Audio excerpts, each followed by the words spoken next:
usan su lengua para engañar. El veneno de las serpientes está en sus labios. Sus bocas están llenas de amargura y de maldiciones. Y en sus caminos nada más que ruina y miseria. Y el temor de Dios no está en sus mentes. Se han apoderado de la voluntad y el corazón de nuestros líderes. Han reclutado a ricos y poderosos y nos han vedado a la verdad. Nuestro espíritu humano se ha corrompido. ¿Por qué adorar la avaricia? ¿Por qué? Porque allá lejos del límite de la visión, alimentándonos, acostados encima de nosotros desde el nacimiento hasta la muerte, están nuestros dueños. ¡Nuestros dueños! ¡Nos poseen! ¡Nos controlan! ¡Son nuestros amos! ¡Despertad! ¡Fuera opresión! ¡Fuera, hermanos! Bueno, estamos en tiempo ahora, el programa 11, casi terminando la temporada, y hoy vamos a hablar sobre los años 80, más bien enfocados en la cultura de los años 80 y especialmente en la cultura de masas. Lo que acabamos de ver es un pequeño video de la película Day Life, o como lo traducen en español, en español de latino, Ellos Viven, y en español de España, Ellos Sobreviven, más o menos. Y bueno, voy a hablar a lo largo de este programa de la película, que me parece bastante interesante, y de otra también, para resumir básicamente lo que fueron los 80. Y bueno, eso básicamente. Hola Brian, ¿cómo estás? Hoy no podemos contar con Nati por esta situación de COVID, pero bueno, Nati se está recuperando. ¿Cómo estás, Brian? ¿Qué tal, René? Sí, como lo señalaste, sí, un par de cosas. La primera, que justamente por la situación de incrementos de casos estamos de nuevo en la modalidad virtual y Nati justamente no puede estar con nosotros el programa de hoy. Y lo otro, es decir, por esa situación este programa también va a ser un poco distinto de lo usual, porque vamos a hacer un poco más, ¿cómo decirlo?, menos sistemático, pero sí, vamos a empezar aquí a hablar acerca de todo lo que vino después de digamos, de la época dorada del capitalismo, por un lado, de la época de los 60 globales, es decir, todo lo que vino después de sucesos como justamente el fin del patrón oro en los Estados Unidos, lo que vino justamente con la llegada al poder de personas como Ronald Reagan en los Estados Unidos o de Margaret Thatcher en el Reino Unido. Y todo esto se va a asociar de una manera u otra a aquel fenómeno al cual denominamos en la actualidad como neoliberalismo. Entonces, sí, vamos a estar tratando sobre, dicho de manera muy general, los años 80 y sobre distintas cosas que asociamos a esta década. Entonces, no sé, René, tú... Sí, bueno, no, simplemente que darles la bienvenida a este programa.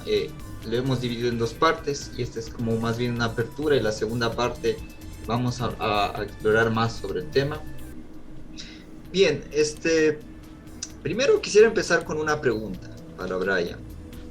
Bueno, está Nati, y yo creo que la voy a hacer también a Nati la próxima semana. ¿Qué te evoca los años 80?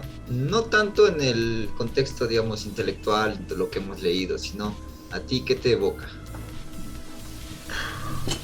Partamos del primer hecho, es decir, yo nací a mediados de los 90, entonces... Tú naciste a mediados de los 90, yo nací en los 80, pero no recuerdo los 80, recién me recuerdo hasta empiezan en los 90, entonces... Sí, creo que sí, creo que esa es una primera puntualización que los dos deberíamos hacer. Entonces, todo lo que yo puedo asociar a los 80 proviene de segunda mano, es decir, y casi principalmente a través de los consumos culturales que hacemos.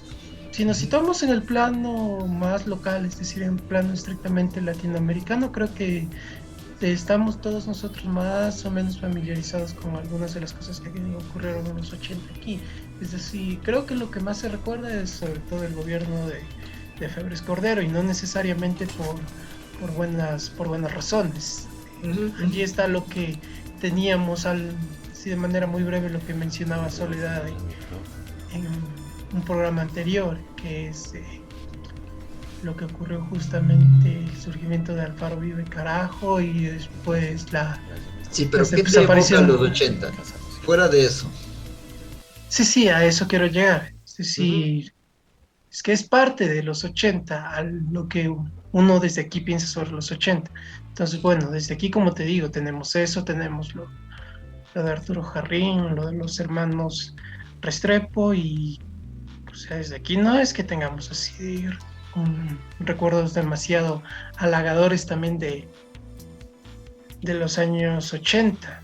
Y fuera de eso, es decir, tenemos lo que ocurre fuera del mundo, y como te digo, es decir, aparte de las lecturas y de, digámoslo, lo que hemos llegado a conocer, sobre lo que mencioné anteriormente, sobre Reagan, sobre Thatcher, sobre el neoliberalismo, viene ahora sí lo que te mencionaba, es decir, lo de los consumos culturales, y más marcado últimamente en los últimos años, por un fenómeno de nostalgia de los años 80, es decir, el mismo fondo que estamos utilizando para este programa proviene de una tendencia de ¿cómo se llama? De una forma de nostalgia por un estilo de sonido de los años 80, y que adquirió el nombre de Vaporwave. Partamos por eso. Por un lado, no lo sabía. Sí, es decir, ese estilo justamente de nuestro fondo es asociado con el... Bueno, a mí me evoca, perdón que te interrumpa, o sea, haciendo un análisis como, más bien, no análisis, sino como lo que me evoca como al consumir, especialmente cultura, que es lo que vamos a hablar ahora, es una época estúpida, relajada, plástica y narcisista, más o menos como lo dice la canción de Rubén Blades, Plástico, los años 80 justamente. Y justamente creo que con el video de introducción, que es sobre esta película, en la primera escena vemos a este predicador que justamente habla sobre esta época, una época de consumismo desenfrenado, y eso también lo vamos a ver en los siguientes videos. Y es una película de un humor negro y político que salió en los 80, de John Carpenter. Y bueno, creo que en el próximo programa voy a hablar más de las 3C, que se llaman Carpenter, Cronenberg y Carver, que son los tres cineastas del cine de horror, pero también bastante críticos con los años 80. Una cosa que se resalta en los 80, yo creo que es, hablábamos, conectando con un poco lo de Hobsbawm, ¿no? Lo de la época dorada, y de que tú justamente hablabas, cuando hablábamos de los 60 globales en la producción de medios tecnológicos, cómo TV, satélites, los discos, la música, etcétera, que llegaba a las masas, y que esto creó movimientos culturales, contraculturales, ¿no? Y yo creo que los 80 más bien también es una exacerbación de todos estos elementos, y lo que permite en primer lugar es que la cultura pop se masifique, y por ende constituye una época dorada de esa tendencia, ¿no? Como tú hablabas, y como el fondo de la imagen. La segunda es que la producción cultural de masas estadounidense domine el mundo y derrote al comunismo, justamente por esta cosa que tú también mencionabas, y también justamente refiriéndose a Hobsbawm, y era que el mundo occidental estaba en crisis, ¿no? Por, primero, la crisis del petróleo, y entre comillas de un renacer de la URSS, que tú lo habías dicho, no era así, no lo era así, era más bien que la URSS estaba quedando rezagada en términos económicos y productivos, pero con esta crisis de los 70 parecía que no era así, ¿no? Y que tenía la URSS de largo. Así que en los 80 hay una especie de producción cultural de masas que fue un aliado poderosísimo, digamos, de Occidente, más concretamente de Estados Unidos, como el cine y la música, y tenemos desde películas de horror hasta las famosas películas de Rambo, por ejemplo, combatiendo a los soviéticos en Afganistán codo a codo con los mujahidines, irónicamente, que después, como sabemos, tuvieron que enfrentarse a ellos mismos, o Rocky peleando contra el gigante soviético Iván Drago, ¿no? Entonces es como estas imágenes que tenemos muy, muy masivas sobre los 80, como tú lo decías alguna vez, de una forma de mostrar músculo por parte de Estados Unidos, pero como lo decías, mostrando músculo tal vez en intervenciones, las últimas intervenciones en América, justamente como en Panamá, en Granada, etcétera, ¿no? Y es lo que se asocia culturalmente, digamos, a esta década, ¿no? Uh-huh. ¿Qué nos puedes hablar más de ideológicamente? Nada, sí, creo que hablar de los 80 no se puede hablar sin neoliberalismo y creo que esto hay que tocar. Voy a tratar de esta cuestión desde algunos puntos. El primero y el más claro sería justamente de por qué se llama neoliberalismo en vez de liberalismo, o sea, de la tradición liberal. Generalmente es decir, hablábamos un poco más de esto, recuerdo, en ese programa de hace más de un año. Sí, es decir, para señalarlo de manera más clara, el liberalismo, lo que asociamos con el liberalismo, que son compensadores del siglo XVIII, sobre todo desde el lado económico, por ejemplo con Adam Smith y justamente y con sus ideas en torno a la libre competencia y el mercado, es decir, el mercado pensado como un espacio natural en el cual se pueden asignar más óptimamente los recursos. Y bueno, después vinieron los pensadores del siglo XIX, como Smith, como Bentham, entre otros, pero volviendo a lo que nos interesa en el siglo XX. Podemos aquí también ver, digámoslo, una asociación de ideas. Al inicio de la temporada hablábamos de las formas de pensar del siglo XIX y las formas de pensar del siglo XX. En el siglo XIX como un decurso, digamos, que había un sentido en la historia y que había un decurso que nos iba llevando al progreso.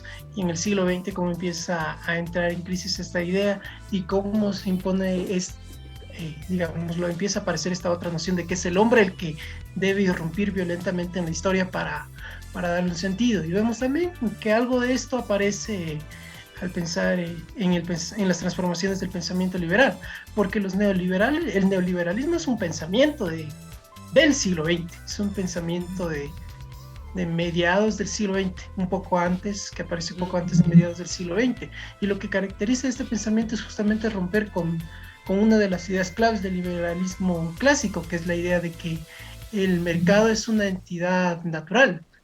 Es decir, para los neoliberales el mercado no es una realidad natural que deba ser protegida, sino que es una realidad que tiene que ser creada. ¿Y quién es el que debe crear esa realidad? Es el Estado, pero el Estado debe jugar un rol muy puntual, muy estratégico en la creación de ese mercado. Es decir, no es el Estado, digamos, lo que surge tras la guerra, es decir, aquel Estado al cual aquel rol importante tanto en salud, en educación, en cuidados, en bienestar, el estado de bienestar, sino que es un estado que debe cumplir funciones muy mínimas y muy puntuales, siendo una de esas funciones muy puntuales y muy mínimas la de garantizar el funcionamiento del mercado. Entonces tenemos estas ideas y también tenemos pensadores desde otros lados justamente que empiezan a identificar estas transformaciones desde los años 70, que es, por ejemplo, Michel Foucault. En los años 70 vemos algunas transformaciones, como ya habíamos señalado, es decir, tenemos la crisis del petróleo, tenemos el fin del patrón oro en los Estados Unidos, y vemos que empieza a entrar en crisis, empieza a desarrollarse una crisis económica que no resultaba entendible ni pensable, digámoslo desde estos paradigmas del estado de bienestar, que surgió tras la Segunda Guerra Mundial. Entonces, en medio de esto, la inflación, ese es el principal problema que aparece en aquel entonces. Entonces, tenemos allí una ofensiva que igual lo señalábamos en el programa de hace un año, que el neoliberalismo surge como una ofensiva, surgen como a manera de rebeldes que vienen a irrumpir y a cuestionar aquellas ideas sobre el Estado que habían triunfado tras la guerra. Más allá de las experiencias violentas de la imposición del neoliberalismo en Chile, en los años 80, al menos la narrativa que se presenta es de los gobiernos que llegan, específicamente Reagan y Thatcher, es la de gobiernos que vienen a romper a manera de revolución con lo que se había venido impuesto anteriormente. Y aquí me parece, volviendo a Foucault, que él señala una idea particular también justamente de cómo el neoliberalismo se presenta como esta novedad. Y esto proviene más o menos de la tradición liberal. Es decir, la idea del gobierno. ¿Cuánto gobierno debe haber? ¿Por quiénes debemos aceptar ser gobernados? ¿Y cuáles son los alcances que debe tener ese gobierno? Y el neoliberalismo siempre, su bandera de combate va a ser la de hay demasiado gobierno y tiene que haber menos gobierno. Y eso justamente va a ser lo que va a posibilitar acción, digámoslo, el gobierno, las políticas que llevan a cabo Thatcher y Reagan. Thatcher en el Reino Unido suprimiendo violentamente al movimiento obrero, y Reagan liberando, digamos, las restricciones a industrias, y ese va a ser... Además fortaleciendo lo que pues ahora domina básicamente Estados Unidos, que es el mercado financiero. Sí. Es el boom por eso es el boom de Wall Street, y de también, digamos, del lado cultural de los yuppies, que justamente son estos personajes que aparecen en los años 80, asociados básicamente con Wall Street, y bajo estas premisas de libertad de consumir, libertad sin restricciones, de hacer negocios, y además toda una asociación. Voy a referirme a un producto cultural específicamente esto más tarde, pero sí. Y entonces también es importante señalar que, justamente rescatando algo de lo que hablábamos hace un poco más de un año, es la cuestión de la doctrina Thatcher, que era TINA, ¿no? This is not alternative, es decir, no hay más alternativa que esto, el neoliberalismo, y de Reagan, de la brillante ciudad en la colina, que imaginaba como una especie de utopía, ¿sí?, al modo más neoliberal de una sociedad plagada de consumismo, plagada de productos, plagada de liberación económica, ¿no? Básicamente. Sí, lo que acabas de mencionar me recordó algo. En el 2016 el documentalista Adam Curtis sacó un documental que se llama Hipernormalización, y bueno, la narrativa del documental de él me recuerda bastante a lo que tú señalabas. Él parte narrando en los años 70 y dice que era un momento de crisis en el cual surge una desconfianza hacia la política, es decir, ante las complejidades del mundo hubo varias personas que trataron que comenzaron a ver la política como algo o complicado o perverso o inútil, y que buscaron otros mundos u otras maneras de organizar el mundo que no dependieran de las complejidades que implica tomar decisiones políticas. Y una de las alternativas que él señala que surgen en esa época es la de los banqueros, es decir, una sociedad que ya no dependa de las decisiones de los políticos, que están plagadas de corrupción, de desacuerdos, de litigio, y que puede surgir una sociedad armónica como la de las transacciones, la del sistema financiero. Y en ese documental también señala que otra de las alternativas que surgen para tratar de esquivar las complejidades del mundo y las decisiones y la toma de decisiones políticas es la del ciberespacio en los años 80. Y señala curiosamente algo que tú mencionas de pasada, que el neoliberalismo y los 80 se alimentaron, digámoslo, de ciertas consignas de la contracultura de los años 60. Sí. Justamente te interrumpo esto para seguir la idea, para pasar el segundo video, que es justamente sobre este tema y poco vamos a analizar eso. Obedece.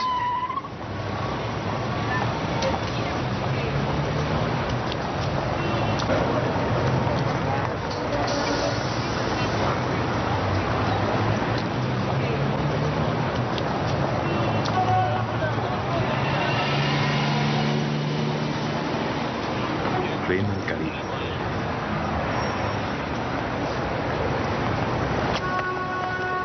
Cásate y reprodúcete.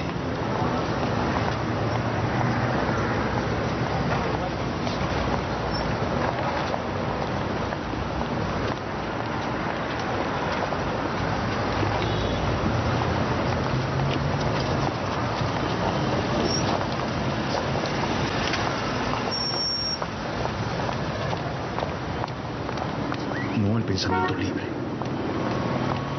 Consume. Cerrado por venta.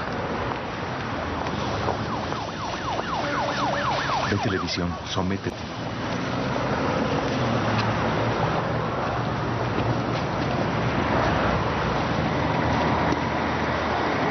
Compra.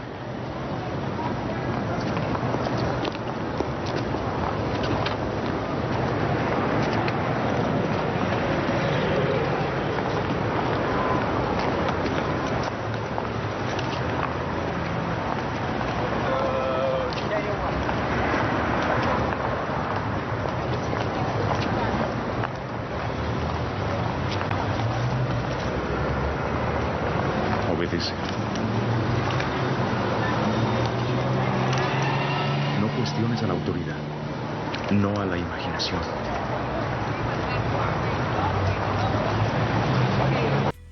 Describo un poco la película y de paso explico un poco la idea de la película y también de la escena en particular.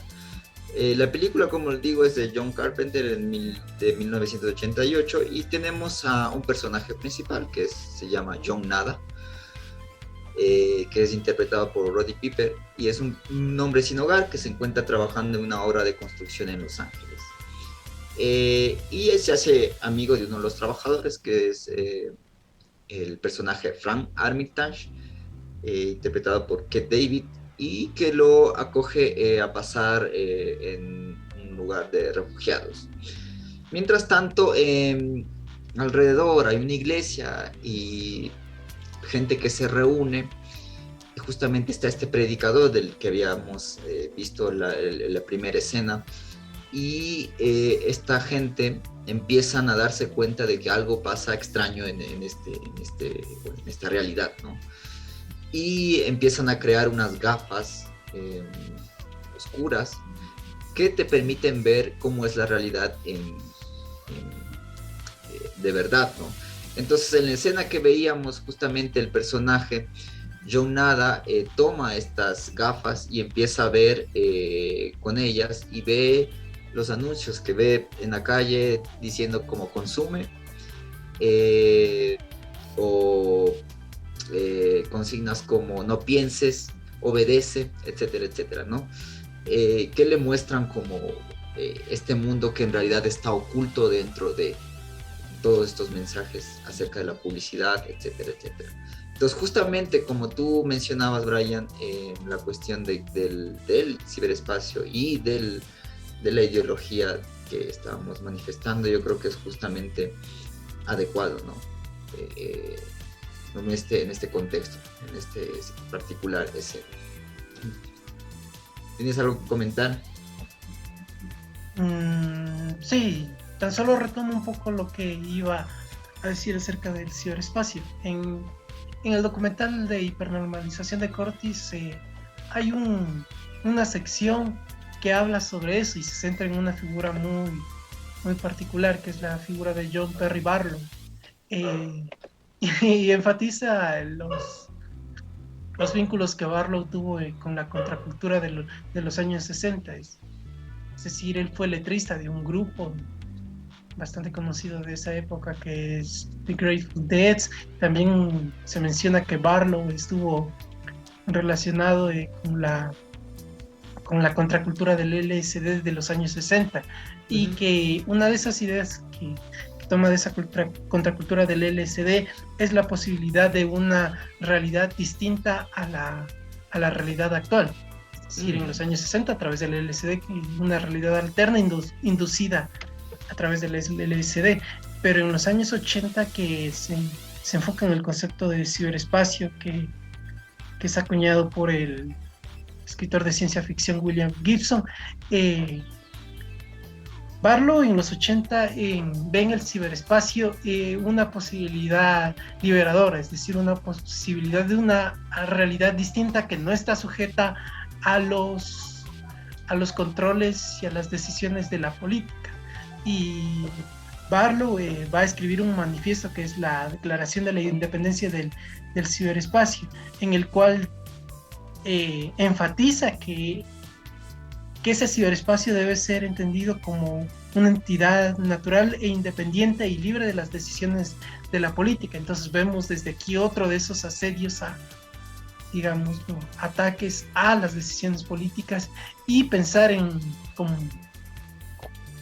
a través de la cual se piensa transformaciones como una revolución contra, digamos, lo que se había venido estableciendo en los años anteriores. Entonces vemos que desde distintos lados y de distintas maneras están pasando cosas que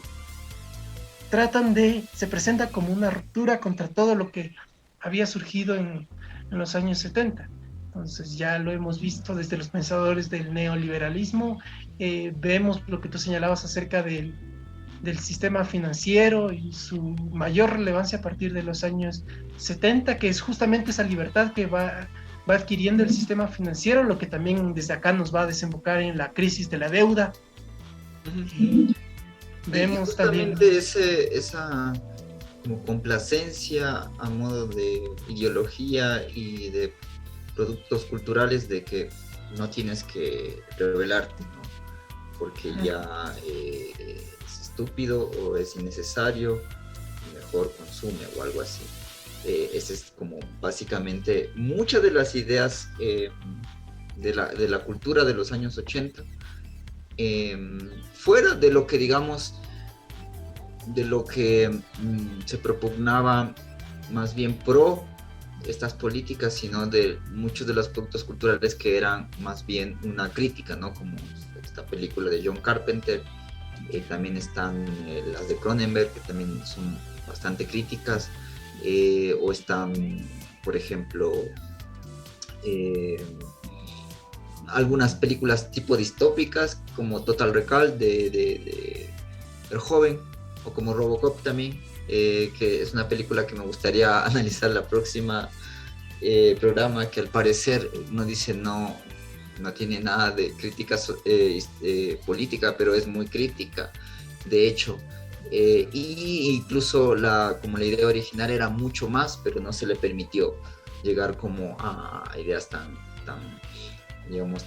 críticas y tan violentas, porque la película en sí es bastante violenta y lo que pretendía era justamente retratar esta complacencia o esta idea de que las masas tienen que estar dormidas, consumir y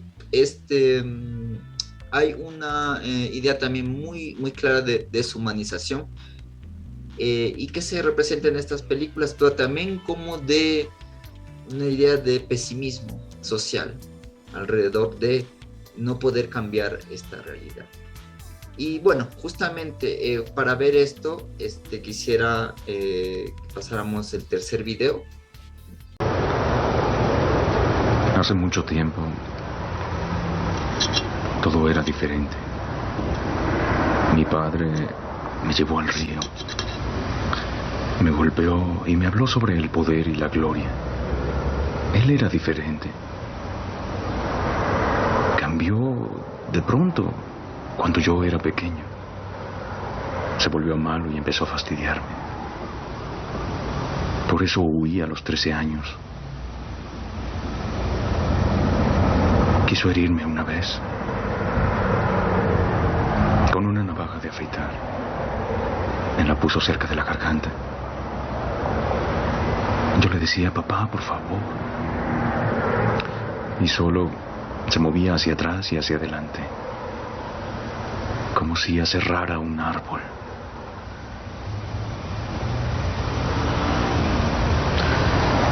Tal vez siempre estuvieron aquí. Eso que está ahí. Tal vez les fascina ver que nos odiamos, que nos matamos unos a otros, percibiendo la frialdad de nuestros corazones. Tengo noticias para ellos. Hay un infierno que pagar. Desde ahora ya no soy el pequeño de papá. Bien, entonces acabamos de ver el tercer clip de esta película. Justamente en esta, hablando sobre esta idea, sobre la futilidad de cambiar la realidad, están nuestros dos personajes aquí en un hotel después del descubrimiento de ponerse estas gafas y ver todo, la realidad como es.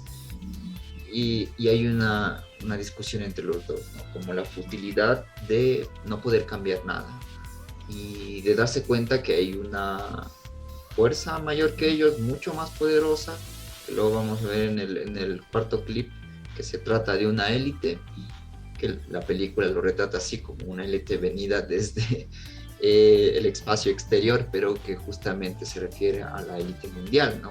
A las élites financieras y económicas, y de la futilidad de no poder hacer nada, de no poder cambiarlo, pero sin embargo nuestros personajes tratan de rebelarse, ¿no? O al menos de estar conscientes de eso. Sí. No sé, tal vez me estoy olvidando de mencionar algo más. Ya lo hemos tratado desde el ámbito de la economía, de la política. Bueno, supongo que en el programa siguiente vamos a profundizar en las cuestiones de la cultura y de la sociedad.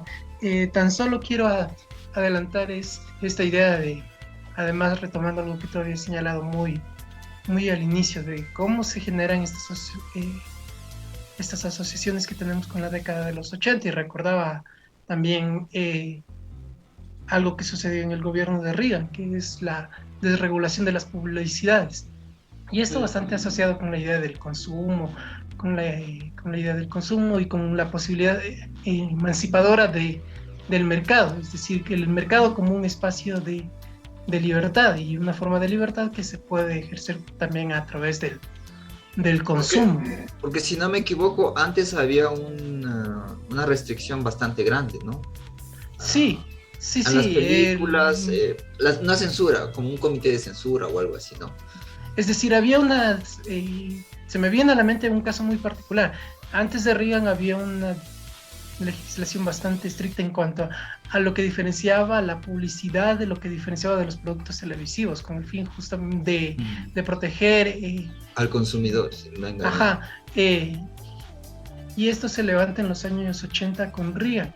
Y eso es lo que da lugar a la aparición de tal vez, bueno, posiblemente tú estés más familiarizado con esto, con series de los años 80 dirigidos a los niños, en los cuales se borraba este límite entre el producto televisivo y la publicidad. Es decir, series para niños cuyo objetivo era la promoción de juguetes. Bueno, esto mucho más marcado en los, sí. Mucho más marcado en los Estados Unidos, como series como He-Man, como Transformers, como My Little Pony. Es decir, yo no llegué a vivir eso, pero supongo que tú tal vez estés un poco más familiarizado con ese tipo de series. Sí, tienes razón.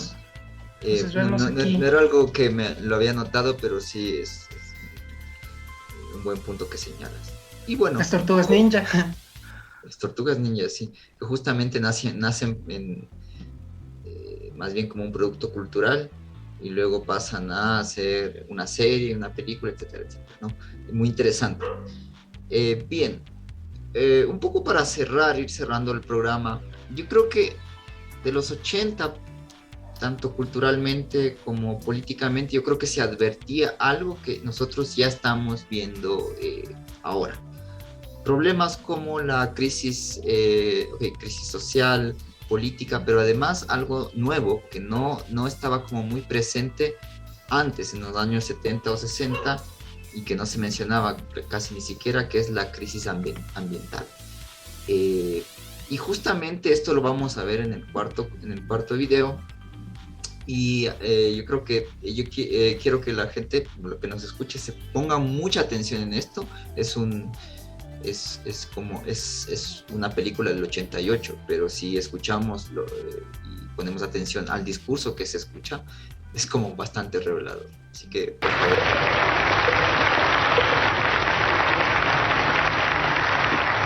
La proyección muestra que para el año 2025, no solo América, sino todo el planeta estará bajo la protección y el dominio de esta alianza poderosa. Los logros han sido sustanciosos para nosotros y para ustedes. El poder humano, la élite.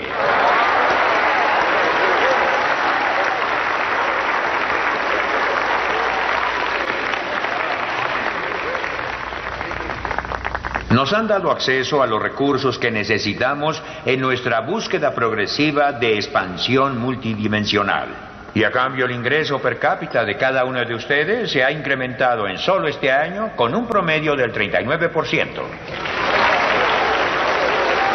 Estará en la oficina.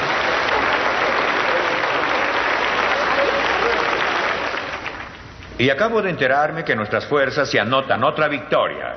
La red de terroristas subterránea ha sido destruida aquí en la costa oeste. La crisis ha pasado. La situación es de nuevo normal.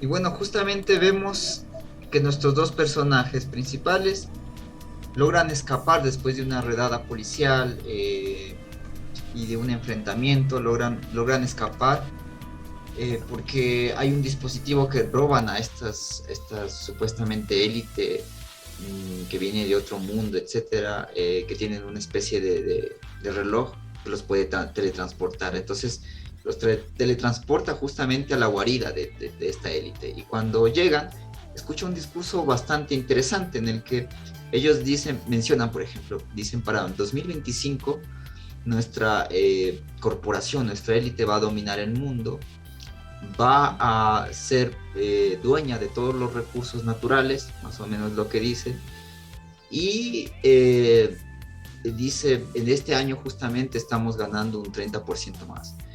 Es decir, vaticina algo que lo podemos sentir muy real. Es decir, hay cada vez más ricos, mucho más ricos, una clase más minoritaria, pero mucho más poderosa y dueña de muchos recursos, frente a una gran masa que no los tiene, y frente a, digamos, una realidad en donde este poder rebasa a los estados, ¿no?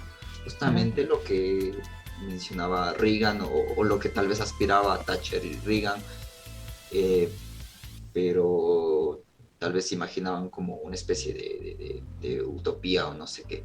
pero es como una de las cosas que podemos sentir. ¿Y qué se presenciaba o tal vez porque el relato en el que se basa la película es de los 60, pero tal vez, no sé, se lo presentían en los 80, tal vez era pura coincidencia, no lo sé.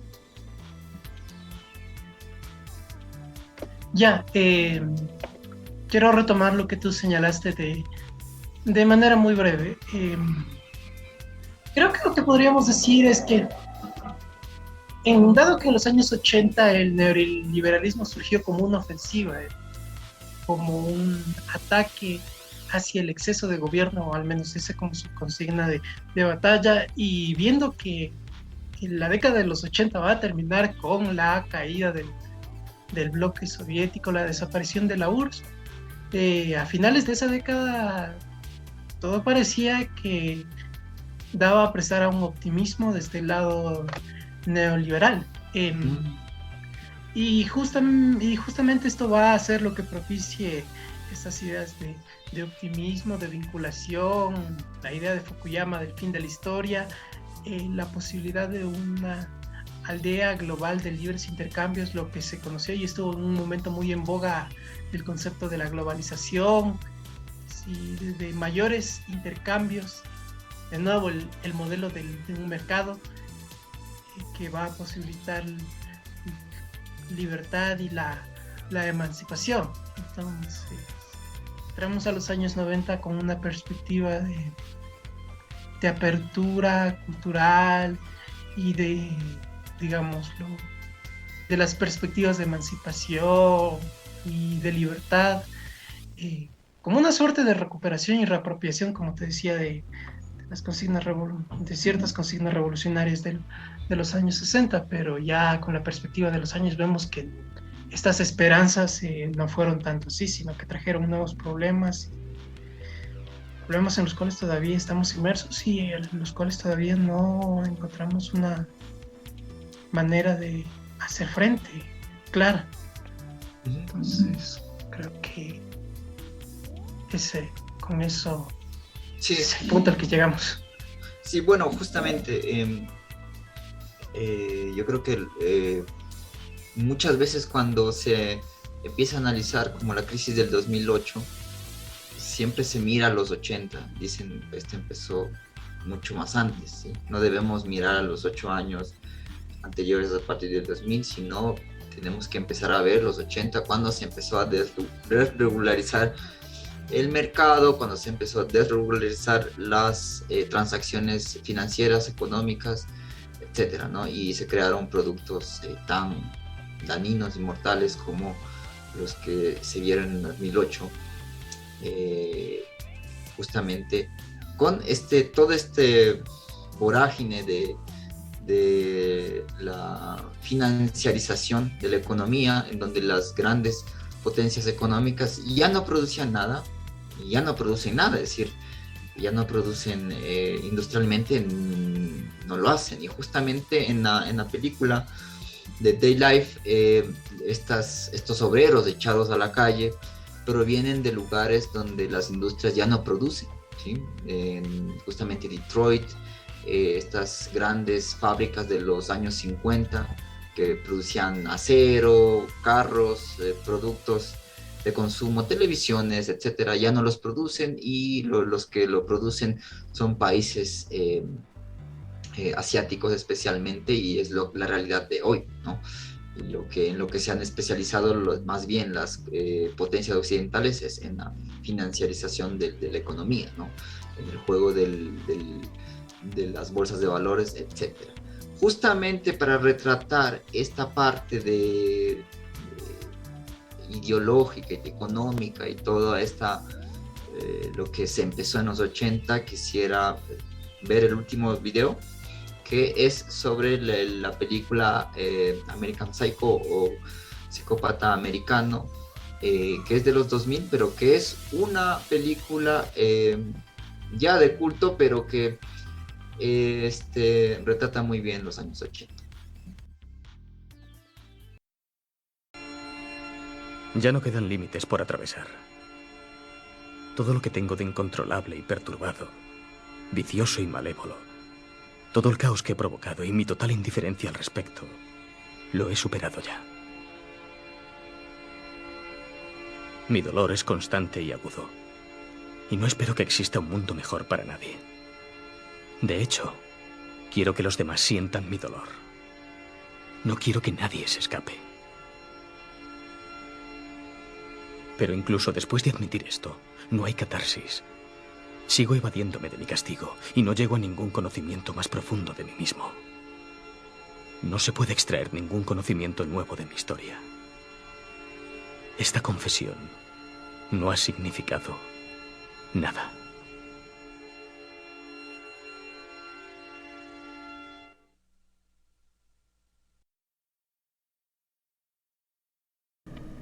Bien,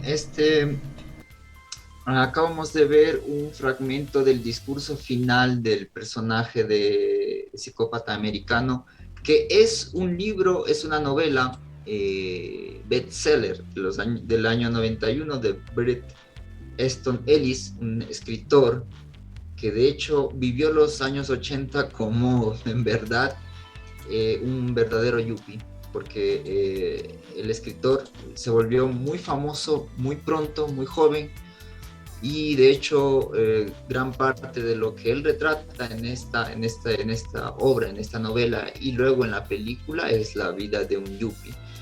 Y justamente el discurso que se escucha es un discurso de alguien totalmente deshumanizado, y es un yuppie justamente que es un asesino de Manhattan a final de los años 80. Y la novela está escrita tal como escribiría un psicópata, ¿sí? Con estilo que expresa sus obsesiones, manías, sadismo, odio y vacío existencial, y un largo monólogo que puede llegar a ser incoherente. Muchas veces el personaje no sabe qué es la realidad y qué no es, y el personaje es como si fuera un retrato de los años 80. El personaje ama la cultura de los 80, de hecho mata a sus víctimas al tono de la música de los años 80 más pop, y analiza las canciones pop de los años 80 de los artistas pop como si fueran obras de grandes filósofos, y lo que expresan justamente estas canciones son ideas de los años 80, libertad, vivir la vida como si fuera el último día, etcétera, etcétera, ¿no?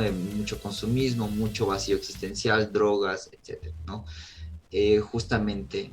La película no tuvo mucho éxito, pero ahora se ha vuelto una película de culto y vale la pena verla, justamente para, si les interesa, para ver cómo se retrata la vida de los 80 justamente, vista desde el año 2000. Como mencionaba Brian en algún momento, existió una obsesión un poco alrededor de los 2000, por los años 80, a partir de los 2000, por los años 80. Yo creo que ahora, no sé, tal vez siempre, cada época tiene su obsesión cultural, ¿no? Con alguna época. En los 80 tenían una obsesión con los 50, por ejemplo, por eso vemos películas como Vaselina, ¿no? De los años 80, o vemos películas como Jinetes de Fuego o algo así se llama, una película sobre igual los años 50, El Padrino, bueno, que no es justamente de los 80, pero que es al final de los 80, que también habla sobre los 50. Y bueno, cada época tiene como su época de nostalgia, ¿no? Culturalmente. Tal vez en lo que yo he notado un poco en nuestra época es los 90, no sé, un poco he notado en algunas series, pero no lo sé. Y bien, eso ha sido todo. No sé si tienes algo más que decir, Brian. No, creo que este es un buen punto para cerrar. Y como señalábamos, en el próximo programa vamos a retomar en los 80 y tal vez algunas cosas que se nos haya pasado por alto, y aún más centrado en la cuestión de cultura. Y si no hay novedades, estaríamos hablando de ciencia ficción y bueno, también lo que ocurre en otra parte del mundo. Japón, sí. Japón. Sí. Bueno, sí, va a ser bastante interesante nuestro último programa de esta temporada de Tiempo Ahora. Bueno, ha sido un gusto estar con ustedes. esperemos que la próxima podamos hacerlo ya en la radio. Y bueno, eso ha sido todo. Muchas gracias por escucharnos. Hasta la próxima. Chao. Chao.